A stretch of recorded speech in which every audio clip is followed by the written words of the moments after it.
Hello everyone, once again I would like to welcome you all for the part 3 of mobility and immobility, that is we are going to discuss on body alignment. But before going to the part 3 you must all have to go through the part 1 and part 2. Okay, so please go through the part 1 and part 2, then you move to the part 3, that is body alignment. So today's topic are the maintenance of normal body alignment and mobility, proper standing alignment, proper sitting alignment, proper alignment for lying position, and benefits of proper body alignment and posture. Maintenance of normal body alignment and mobility. For that, first you have to understand two terms, body alignment and mobility. Body alignment, so this term I have already explained in my previous videos, but still again I would like to review it in a simple way. It refers to the position of body parts in relation to each other. So position of your head, position of your back, position of your hands. So what is the position of it with each other? That is the body alignment. Proper body alignment results in balance, which is an individual's ability to maintain equilibrium. So if you are in a proper body alignment, then obviously you will be in a state of balance or in a state of equilibrium. To understand it more detail, please check into my previous video.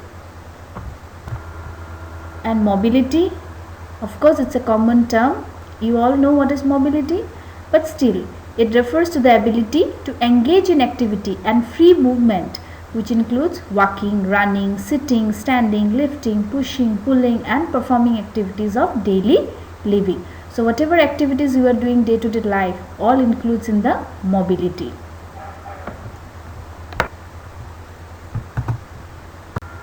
Now we have come to the normal alignment of the spine. So let's see what are the normal alignment of a spine should have. So in my slide you have seen the picture of a spine which consists of cervical, thoracic, lumbar and sacral. So every region has specific shape. So let's see. Number 1, cervical concavity. That means the cervical area must be concave.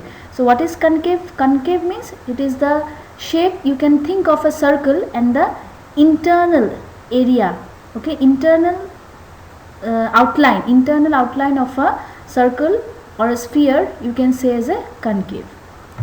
Next is thoracic convexity. So concave and opposite is the convex. So when we will say convex, we will talk about the you can say the outer or the exterior of the circle or sphere. So concave is the internal outline and the convex you can say the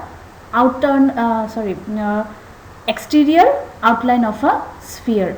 So you can see in the picture also the cervical concavity, that is inside of the sphere, and the thoracic concavity is the outside of the sphere. Again the lumbar is the concavity, and again sacral is the convexity. It is very easy to remember: concavity, convexity, concavity, convexity.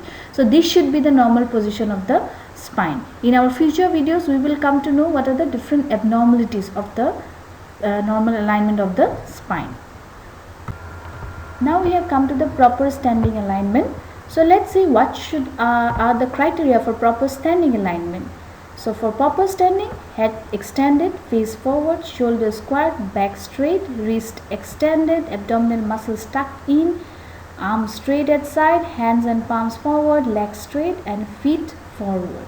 So if you follow this criteria, the person in the middle is having good posture, whereas the other two persons at the sides are not having good posture. So you find it out, what are the differences you have, find it out in these two: poor posture. Again, this is the posture, good posture and poor posture of a ladies. Okay, so we all want to maintain our beauty, and our posture is one of the most important thing. Your skin color, whether it's a black or white, may not be having much importance, but if you are having a good posture, automatically you will be very much beautiful. Okay, so posture is very important. So please make your back straight. Many of the times we are not conscious about our back while sitting, while standing, and it looks very clumsy. So please maintain a good posture by putting your back straight and all other criteria that I have already mentioned. Now coming to the proper sitting alignment. Okay, so like standing, the sitting alignment is very important, because most of the time we are working, we are studying in a table and chair, but we don't think of our sitting alignment. So what should be? The sitting position in proper alignment has the similar characteristics with standing. Okay, so whatever characteristic I have mentioned in the standing, it will be having similar characteristics, but the hips and knees are flexed. So the flexion occurs at the hip and at the knees. So you can see on the picture also. So everything is supported, well supported by the through the back. So you can see here, many of the time we forgot to maintain this, and we become prone for many of the illnesses. So this is the proper alignment. You can see one side is the correct alignment and the other side is the poor alignment. Now we have come proper alignment for lying position. The proper alignment for lying position in bed appears similar to the standing position. However, the client is in supine. So you can see here, not much changes. Only thing is that client is in supine position. Okay. Now we have come to the benefits of proper body alignment and posture. So let's see what are the benefits. One is client comfort. So your patient will be in a comfortable position if the proper body alignment is maintained. Reduction in strain and injury to the supportive structure. So if your body alignment is proper, then your chances of injury and strain to the structures like spine is very less. Prevention of contracture. So prevention of contracture, first thing, what is contracture? So contracture, it is the, you can say, tightening of your muscle or tendon or ligament. So if a person is not maintaining a proper body posture or alignment, that time what will happen for a long duration, if he is not maintaining, then the person is prone to have tightening of the tendons or tightening of the muscles, and after some time he will not be able to move that muscles. Okay, so we will discuss in the later videos. And next is promotion of circulation. Of course, good blood circulation will occur.